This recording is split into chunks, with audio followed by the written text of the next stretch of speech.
Hey community, this is Dr. Hugh coming at you, and today I have another webinar, and it is going to be on brain-based problems. And this is really significant. I've been doing a lot of research on this topic and helping a lot of people with brain-based injury. And one of the most common areas that will get damaged is part of your brain called your cerebellum. Now the whole workshop, the webinar, is going to be around your cerebellum, the significance of the cerebellum, what can happen when you have when your cerebellum gets damaged, and what you can actually do about it. So some of the really common themes here of cerebellum damage is brain fog, fatigue, fear, anxiety, vertigo. So there's lots of problems that can be caused if you have a cerebellum issue. Now here's really more specific issues that can happen when you have a cerebellum issue. So if you have any of these symptoms at all, this would indicate that your condition, your brain-based condition, has probably a component of the cerebellum involved. So for example, dizziness, vertigo, double vision, constipation, diarrhea, racing heart, balance problems, tremors, abnormal sweating, anxiety and nausea and sound sensitivity, or like a sense of doom, depolarization. If you're suffering from any of these problems, there's a probability that your cerebellum is probably contributing to your neurological problems. Now let me go over these statistics right here, because this is pretty shocking. So what you're looking at right here is this is the brain, right? So we have the brain, and then right down here we have the cerebellum, the red part. Now the cerebellum is literally located right here, and it's probably it's like as big as my fist. Now to give you some understanding of the significance of the cerebellum. So in the whole brain, there's roughly 86 billion neurons in your brain, in the whole entire brain. Now check this out. Just within the cerebellum, just within this red area right here, there is 70 billion neurons. So the whole brain has 86 and your cerebellum has 70. So more than 80% of your neurons are located in your cerebellum. This is why the latest research is showing if you have any problems with any kind of brain inflammation, dysautonomia, any weird neurological symptoms that no doctor's ever been able to explain, you probably have a cerebellum issue and no doctor's ever addressed it or actually had the skill set to address your cerebellum problem. So this is a really good visual. I like a lot of visuals right here. You can see right here, this is the cerebellum, and then you can see the rest of your brain, which is what we call the cortex. So everything else here is all the cortex, and then down here, back here is called the cerebellum. So you can see here the cortex right here, the cerebral cortex, and then the cerebellum. So let me just go over so you can see this work, because it's really easy to get confused right here. So the cerebellum right here is right behind your head, and then the cortex, we're talking about everything else besides the cerebellum in general terms. So you can see like some nerve, some organ in your brain that has 80% of all the neurological centers is very significant. You got to make sure that this is definitely healthy. Now here's the research on that. If you want to go look at that, you can look at that. And again, I just like to have some visuals here. So you can see right here, here's the cerebellum right in here. Here's the cerebellum in here. And then all this other part here is what we call the cortex, right? So the cerebellum is actually the master system of your entire nervous system. Here again, these are just some more visuals. I like visuals so you can see. Here's the cerebellum. There's your nose. There's the back of your head. Here would be your eyes. So just to give you some orientation. Now, what the heck does the cerebellum do? When it comes to your brain, and the gatekeeper, let me say this again, the gatekeeper of your whole entire brain is your cerebellum. That is the gatekeeper. Now, when it comes to your brain, most of your brain activity is to actually stop or slow things down, believe it or not. It's not to speed it up, it's to slow things down. So when we talk about, let's say, a healthy cerebellum right in here, when we are going to drive a car, I'm just going to use an analogy. When we're driving a car, and we can completely brake the car to actually 90% brakes. So what the cerebellum does is it slows down things. It's your gatekeeper. So the cerebellum slows things down, just like grandma driving in front of you. They drive slow. right? So that's what we want. We want your cerebellum to slow down things and gate things properly to let things in and let things out. Now, when you have a damaged cerebellum and all those neurological symptoms that we just went over right here, all these things up in here, this would indicate that you possibly have a cerebellum problem and no one's actually addressed your cerebellum. So when we have a cerebellum that isn't gating properly, it's letting a lot of things out, right? So a lot of things get out and then you're on hyperdrive. So in this first picture here where it's slow, our car is virtually at a stop. We have 90% on the brake, 90% on the brake, and then down here, when you have a bad cerebellum, the fancy word for weird neurological problems is just called dysautonomia, okay? But at the end of the day, it just means like you have weird neurological symptoms that no doctor can explain. That's a cerebellum problem. So when you have that, what happens is your cerebellum cannot gate and it's running the red light, right? So when you're speeding, right, you're gonna run red lights. You're probably gonna get in more accidents, right? Things just happen. Accidents happen when you're at a faster speed. So this is what happens when you have a poor cerebellum. Things are going out in your different parts of your brain at a much higher pace than what should happen. And when this happens, you get weird neurological symptoms that no doctor on planet Earth can explain except Dr. Hugh, which we're doing right here. All right. So I just like to use some analogies. So the green part right here is this is your cerebellum right here. And we're going to say your cerebellum is the quarterback. Okay, this is Tom Brady. If you know anything about quarterbacks, as of right now, Tom Brady is, in my viewpoint, the best quarterback ever to live. Now, you might think Joe Montana is the best quarterback. Okay, we can differ on that. But for this sake, we're going to say that Tom Brady is the quarterback. He is our cerebellum. So with cerebellum output, throwing to the receptor, we want very good accuracy. Now, if we don't have good accuracy, bad things happen. Now, I'm not trying to make you an anatomist here. I'm just trying to give you some basic maps, right? So if you're going to drive, if you're going to take a vacation and it's 1,000 miles, you're going to put the location in your iPhone and you're going to have a GPS and it's going to route exactly where you're going to go. So let me go over some basic neurological pathways that make certain pathways go the way they should, all right? So right in here, you're going to see, this would be your nose right here, okay? This is your eyes, right? So we have your eyes. And then we have this thing right down in here, which is called your vestibular apparatus. That's a fancy word for saying there's things in your ears here that give you balance. Now, just to show you some of these pathways. Now, right down in here, we have that cerebellum right in here, right? Now, let's look at these pathways right here. So you have your eyeball, all right? Now, your eyes have, check this out. Your eyes have 6 different muscles. So 6 muscles here, 6 muscles here. You see me moving my eyes here? Okay, was that really cool or what? Okay, so moving my eyes took 6 muscles here, 6 muscles here, and then it took three different nerves, right, in my skull here to control these muscles. So it's pretty complex. 6 muscles, 3 nerves, right? So we have 6 muscles here, 6 muscles here, 3 nerves on this side, 3 nerves on this side. So this is a very, very complex system. So now this system, you can see how these little nerves right in here, they go to this mechanism right in here, which is your cerebellum.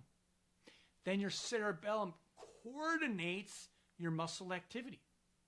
So if you have a bad cerebellum, if your cerebellum is bad, your cerebellum tells your eyes where to look and how to be very, very efficient with your eyes. Now, if you ever get car sickness, that could be a cerebellum problem because you have a whole bunch of inputs coming into your eyes. These inputs have to go to your cerebellum, and the cerebellum tells your muscles in your eyes to turn on or turn off. So this is a very finite system. It's made with a lot of precision.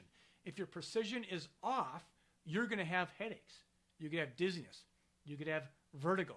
You could have nausea. You could have vomiting, right? All these things can happen when you have a bad cerebellum. Okay, so in here, now when it comes to your balance centers, this would be your balance centers. Again, you can see how this goes right in your cerebellum, right? And then your cerebellum has to coordinate. I just moved my head this way. These nerves go to your cerebellum and tell the rest of your body, the rest of your brain, hey, I moved my head to the right, right? So the cerebellum is very, very critical. Now look at this right here. Then there's actually nerves from the cerebellum that go down. You see this right here? They go down your spinal cord, down into your legs, into your hands. If you've ever gone to reach something and you're shaking like this, that's tremors. That can possibly be a cerebellum problem. Same thing with like walking in a straight line. If you lose your balance, that can possibly be a cerebellum. Or when you get up in the middle of the night and you have to go to the bathroom, and if it's really dark, you can't feel your way around, that can be a cerebellum. So the cerebellum is very, very critical. Again, here's just another pathway. You can see all these pathways that are coming in. So you see here sensory signals. Well, what the heck does that mean? Well, your feet have basically, they have senses. They have like vibration. They have vibration. They have temperature. They have hot, cold. They have pain. And all these things, guess what? They go right up into your cerebellum, and then they go up into the rest of your brain. So the cerebellum is the quarterback. Now let's say here you have a cerebellum that's weak, and you have fibromyalgia. You have all this pain fibers coming up here to your cerebellum. And remember, your cerebellum stops things. So if your cerebellum cannot stop the pain from your brain perceiving pain, what's going to happen to your pain perception? It's going to go up, right? So this is why a lot of people, one cause is when people have fibromyalgia because their cerebellum is not well. Now in here, this is just a graphic that I just want to kind of show you right here. All right, so remember here, we have my favorite quarterback, Tom Brady. Cerebellum. Now within your brain, there are many different, it's a very complex system, right? So I'm just going to try and simplify this. So in this area right here, right, this is called your midbrain. And the reason why it's called your mid, because this is the upper, this is the lower, and that would be the midbrain, okay? Now within here, within this center right in here, this is where all your anxiety centers are. So let's say Tom Brady here has a bad day and he throws a pass that should actually come up to this part of your area here. But this pass is an interception and he throws it right in here. This is your stress and anxiety centers. So what could happen? You could get a racing heart. You could get a stomach that is like you feel like you're going to vomit. If he throws an interception in here and these nerves here control your balance centers, right? He's throwing the ball and it's hitting your balance centers in your brain. You can be off balance. Your eyes, let's say here he throws a pass and it should go here, but it goes up to this area right here. And now your eyes aren't tracking properly. So when you need to track, you need to focus on something. And when you can't focus on something, you get a headache, you get a migraine, you get brain fog. Your brain requires lots and lots of energy. And if your eyes can't, when I move my eyes back and forth here, right? When I move my eyes and I'm looking right at you right now, I'm looking on one object. But remember, we have these 6 muscles here, 6 muscles here, 3 nerves here, 3 nerves here, and they all go back to Tom Brady, and Tom Brady needs to coordinate that. And if he cannot coordinate all those things, your eyes are going to be off just a slight bit. And you can have all these different weird neurological symptoms because of that. Let's say Tom Brady throws a pass like right down in this area of your brain, which is called your brainstem. That can cause you to have your pulse that goes up. So one of the things that you can do, you can have someone flash the lights on and off, just like this. And if your pulse goes up, that can be because you have some kind of weird cerebellum problem or damage in there. One of the things that's really common when people have cerebellum problems is they can have light sensitivity. Because not only do your eyes need to move right in the right direction to see an object, but if light comes in there, Right? If light comes in there and it goes down to the cerebellum, and Tom Brady can't handle that, it can't handle that light that's coming in because the cerebellum gets information, right? And then it needs to dish it out. So this is a little player over here. Tom Brady sees that. He sees that player right here, right? And then the cerebellum, Tom Brady has to coordinate it and send that pass out. So it's a two-way system. It's back and forth. So if your eyes, if you have a weak face, like if you go into the store and your eyes are like, oh, bugging out, and you can't look at the light, that's because your eyes, your cerebellum can't gate, it can't take down that light, so your brain gets overstimulated. Same thing here with sound, right? If you're like, I hate that sound. This can be because the sound, same mechanism here, goes in your cerebellum, and your cerebellum has to gate that. It has to allow your brain to accept it. And if it's weak, if it's been damaged, it goes in here and it fires into these different stress centers in your brainstem and cause a wide variety of problems. So just with this, we can have a taste problem, we can have pain, we can have smelling, we can have hearing problems, we can have dizziness, we can have constipation because there's a big nerve that sits right down in here, called your vagus nerve, sits right down in here, and the cerebellum stimulates the vagus nerve, so you can have constipation, you can have diarrhea, you can have poor balance, you can have neuropathy, you can have the inability to actually perceive your feet and your legs because you have a poor cerebellum. Okay, so this right here, I wanted to show you some research studies on this. So you can see here, this comes from 2022, and it says inflammation from peripheral organs to the brain. How does systemic inflammation cause neuroinflammation? So neuroinflammation is just saying that your brain's inflamed. So I'm going to kind of read this. Now, a lot of people come to me and they have their brain that's inflamed, they're depressed, their anxiety, they have depolarization, they have gut problems, they have anxiety, they have a whole bunch of different stuff, right? And your brain's inflamed and your cerebellum is inflamed as well. So I'm just going to read this. As inflammation in the brain contributes to several neurological psychiatric diseases, the cause of neural inflammation is widely being studied. The causes of neural inflammation can be roughly divided into the following things. Viral infection. Maybe you got COVID and you haven't recovered, right? That's possible. Maybe you have autoimmune disease. Most of my patients come to me, my clients have some kind of autoimmune disease and it affects your brain. Autoimmune disease against your cerebellum, not good. Inflammation from peripheral organs. What the heck does that mean? Well, for example, normal bowel movements should be 2 to 3 bowel movements every single day. No gas, no bloating, no diarrhea. If you get distended, if you get bloated, if your gut just feels like crap, you have a mechanism of inflammation that can cause your brain to be inflamed as well. Not good. Mental stress. Who's not under mental stress? Under mental stress. Metabolic disorders. Well, what would that look like? Well, in blood work, maybe you have a high A1C, which is a marker for sugar. Maybe you have high sugar levels. Maybe you have low vitamin D. Maybe you have low magnesium. Maybe we do blood work and we check all these things and you have, you're severely inflamed, right? Maybe you're sensitive to eggs or dairy or gluten. All these things will cause neural inflammation and cause your cerebellum to be more susceptible to damage. And then it just lets everything go, right? It's like the finale of the 4th of July, right? So everyone, you wait for the finale. Why is it? Because all the fireworks go off. If your cerebellum is not working properly, you have a finale all day long. You wake up with a finale. In the midday, you have a finale. At night, you have a finale. You're stressed out. All these weird neurological symptoms are going crazy, okay? Okay, now look at this. Many diseases such as gastrointestinal inflammation, chronic obstructive pulmonary disease, rheumatoid arthritis, dermatitis, which is a skin problem, chronic fatigue syndrome, basically this is a fancy word for fibromyalgia, trigger inflammation through several pathways in your body. So one of the things is when anyone comes to me with a neurological problem, we are trying to handle these systemic inflammatory processes that are going to occur. And there's many things that we can do for that. Here's just another research study that's just saying that your cerebellum can contribute to basically things like anxiety, depression, panic attacks. I just want to show you that there's actually research studies on this right here. Here's another one, the cerebellum and anxiety. And I'm just going to read this to you.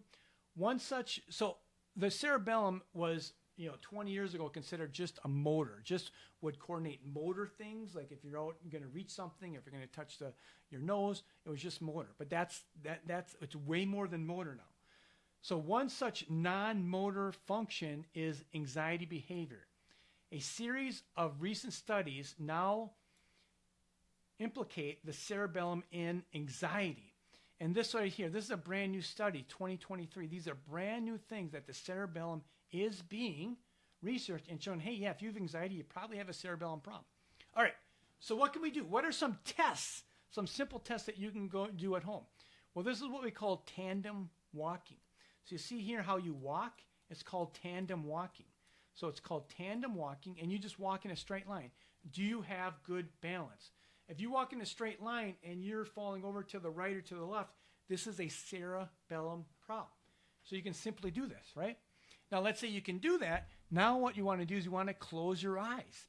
Can you actually close your eyes and walk in a straight line? If you can't, that's a cerebellum problem because the cerebellum perceives your feet, and that goes up to the cerebellum. It says, hey, I know where my feet are at, right? But if you have poor function, it can indicate that you have a poor cerebellum. Same thing like if you get this little swivel chair I have right here. Swivel around in this chair a few times, and if you feel anxious, if your heart rate goes up, this is going to tell you that you probably have a cerebellum problem. Or nausea, right? Especially driving a car, you get nausea. Here's another thing, and see this nose, you want to hit your nose, right? So this is another test. So you just bring your arms out, just like you see my hand. Oh, you see my hand right here. Okay, you bring it out, and then you bring it to your nose. Can you bring it to your nose? Very, very slowly. You don't want to do this heavy. You want to do it very slowly. And then close your eyes. Can you do it with your eyes closed? So this is where you put more stress on your brain when you close your eyes. Now, if you do this and you close your eyes and you're up here, that's bad, right? It's telling you that your cerebellum's not right. Or if you close your eyes and you see this, or someone else can see this, this is endpoint tremors. This is tremors. This is not good. This indicates cerebellum. Now, we're not going to find anything like that because that'd be very obvious that you have some kind of neurological problem.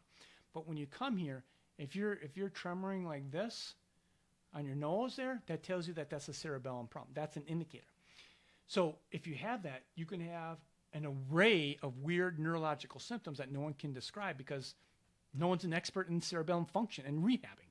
So these are some really basic things that you can do. Just here's another research study. It's just saying that the cerebellum can be due to basically attention deficit disorder, autism spectrum, schizophrenia, bipolar disease, major depressive disorder, and anxiety. So this is like research stuff. This isn't like some like thing that you're seeing in Time magazine. This is research clinical stuff that the cerebellum. Also, the cerebellum is very sensitive to not enough thiamine, which is B1, and I'll be discussing that in a little bit. But I just want to show you this research article. Now, what are some things that can cause cerebellum problems? And I'm going to list these. There's more here, but low vitamin D. Poor gut health, we talked about that. Poor cellular membrane, if you feel that you're inflamed at all, you have poor cell membranes. Concussions, and you don't have to be knocked out. I'm just talking maybe you got rear-ended, maybe you played sports 20, and this is 20 years later, you played volleyball and you got hit on your head, or maybe you played soccer. Some kind of mild trauma on your brain could be repeated, or you could be just knocked out cold. Could be use of antibiotics, right? Fluoroquinolones, amoxicillin. You could have food sensitivities like gluten and dairy. You could have low blood pressure. If you have low blood pressure, you're not getting blood to your cerebellum. You could have low blood sugar, hypoglycemia, which is very, very common, I find. You could have what we call subclinical anemia, which means that you can't be diagnosed with being anemic, but you don't have enough really robust iron. And what does iron do? It delivers oxygen. So let's say you have low blood pressure, which I find this a lot, especially in thin women. Low blood pressure, low blood sugar, and then subclinical anemia. I call this the triple threat. So if you have those, yeah, you're going to have depression. You're going to have anxiety. You're going to have dysautonomia. You're going to have vomiting. You might have ringing in your ears. You might be sensitive to smell or sound. Why? Because your brain's just not getting the nutrients that it needs. You could have high inflammation on your labs. You could have low magnesium. You could have mold in your house. You could have heavy metals, stress. There could be some kind of autoimmune disease against your nervous system, which is really, really common. You could have a gut problem where you don't have enough hydrochloric acid. You could have high insulin, and here you could have a thiamine deficiency. You could have low status and low vitamin D status as well. Vitamin D or not getting enough fatty acids and fish oil. So there's lots of things that need to be looked at. So it's not as simple as, hey, what's the protocol? Like when I look at clients, it's not all about protocols. It's actually working with physical medicine. So for example, like if you have low blood sugar, there's not a protocol for that. You have to handle that with dietary lifestyle. But you have to know if you are hypoglycemic or not. You have to rule that in or out. If you're hypoglycemic and you're doing all these other things, you're not going to get better. If you have subclinical anemia and you're spending thousands and thousands and thousands and thousands of dollars, you're not going to get better. So there's basic fundamental things that need to be in before you start climbing the tree and looking for things that are higher up in the tree. I always talk about the low-hanging fruit. Go after the low-hanging fruit first. And that's really not very sexy, right? So figuring out if you have hypoglycemia, that's not a sexy treatment, right? So it doesn't get any attention. Instead, some people are going, I want to do peptides. I want to do stem cell. Well, that's way up on the tree. Let's start with the basic things first. Okay, so when it comes to thiamine, B1, this is the product that you want to get right here. This right here, bentotiamine, which is basically B1 is thiamine, but this is a critical thing. It is fat soluble. Now, why does that matter? Because guess what? Your brain is completely what? Fat soluble. We just talked about the article that shows that people that have cerebellum issues can be deficient in thiamine. So you want to get bentotiamine because this is a fat and water soluble. See? So it's fat and water soluble. So it can be highly, highly absorbed in your brain, in your cerebellum. Same thing with this. I like this product, alpha lipoic acid. Why?